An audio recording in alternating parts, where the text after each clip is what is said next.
Okay, well, the UN Security Council has passed a draft resolution imposing a targeted arms embargo on Houthi rebels in Yemen, whilst demanding the group withdraw forces from territories that they've seized. The measures further place a global travel ban and asset freeze on Houthi leaders Abdul Malik al Houthi and ex-President Ali Abdullah Saleh's eldest son Ahmed. The draft resolution passed with 14 votes in favour, with Russia abstaining, while expressing some reservations around the text. Please raise their hand. It was the first council action since a Saudi-led coalition began an air campaign against the Houthi advance in the country. This at the request of Yemen's internationally recognized president, who has since fled the country. In February, this council made very clear that further measures would be taken if the Houthis failed to cease their intimidation, aggression and expansion. As their actions have shown, the Houthis ignored this warning. The United Kingdom therefore supports the Saudi-led military intervention in Yemen taking place at the request of President Hadi.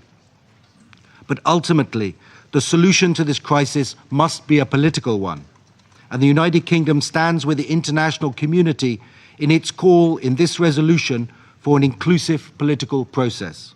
More than 600 people have died since the military escalation and thousands more injured, while the humanitarian crisis in one of the region's poorest countries is being described as catastrophic. The resolution demands that the Secretary-General report back within 10 days on its implementation and threatens further listings of individuals who do not comply with the Council's call to halt the violence. Russia abstained, arguing that some of its recommendations, including an arms embargo on all parties, was not included. The resolution makes reference to the need to resume the negotiations between Yemeni sides and expresses support to UN efforts here.